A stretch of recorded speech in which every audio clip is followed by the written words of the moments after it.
निर्विरोध राज्यसभा जाएगी किरण चौधरी। विपक्ष ने नहीं खड़ा किया उम्मीदवार, कांग्रेस और जेजेपी ने क्यों पहले ही डाले हथियार। आपको बता दें कि कांग्रेस छोड़ भाजपा में आई किरण चौधरी निर्विरोध राज्यसभा जाएगी, क्योंकि कांग्रेस और जेजेपी ने अपना कोई भी उम्मीदवार उनके सामने नहीं उतारा है। जैसा कि लोकसभा चुनाव के समय बात सामने आ रही थी कि कांग्रेस के यह सीट छोड़ते ही भाजपा के खाते में चली जाएगी, हुआ भी बिल्कुल वैसा ही। कांग्रेस द्वारा छोड़ी गई इस सीट पर भाजपा ने अपना कब्जा जमा लिया है।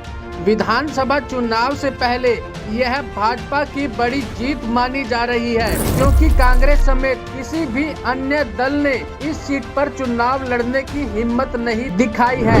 कांग्रेस नेता और नेता प्रतिपक्ष भूपेंद्र सिंह हुड्डा शुरू से ही यह कहते नजर आ रहे थे कि हम यह चुनाव नहीं लड़ेंगे, क्योंकि हमारे पास विधायकों का बहुमत नहीं है, जबकि मुकाबला आसपास का ही था। अगर देखा जाए तो भाजपा के पास भी पूर्ण बहुमत नहीं था, उनके पास सिर्फ 41 विधायक थे और बहुमत के लिए 44 की जरूरत थी। वह निर्दलीय और अन्य दलों के विधायकों से बहुमत के आंकड़े को छू पाते।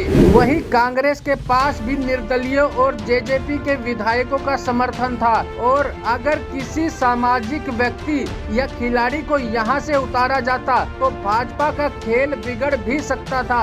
अब ऐसा क्यों नहीं कांग्रेस कर पाई, ये सभी की सोच से बाहर है। विपक्ष को काफी समय अपनी तैयारी के लिए मिला, लेकिन इस समय में सभी दल एक दूसरे पर ही आरोप प्रत्यारोप लगाते रहे। पूरा समय पहले आप करके निकाल दिया। अपना उम्मीदवार खड़ा करने का किसी ने भी साहस नहीं दिखाया। फिलहाल पूर्व मुख्यमंत्री बंसी लाल की बहू राज्यसभा पहुंच गई है। किरण चौधरी को पहले भी राज्यसभा पहुंचाने का कांग्रेस ने प्रयास किया था, लेकिन उस समय वह चुनाव हार गई थी। भाजपा ने उनके साथ किया अपना वादा निभाया है, अब उनकी बारी है।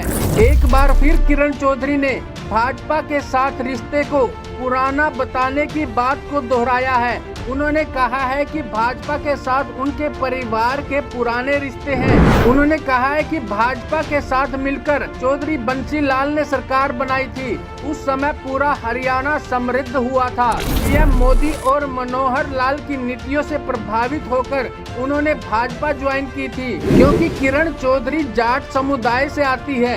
अब किरण को राज्यसभा भेज भाजपा हरियाणा में जाटों और महिलाओं को साधने का काम करेगी, ताकि वो विधानसभा चुनाव जीतकर अपनी सरकार बना सके।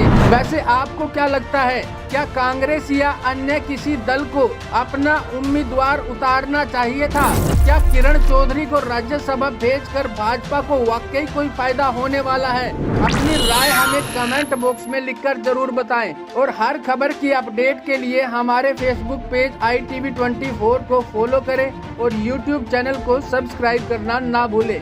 Bureau report ITV24।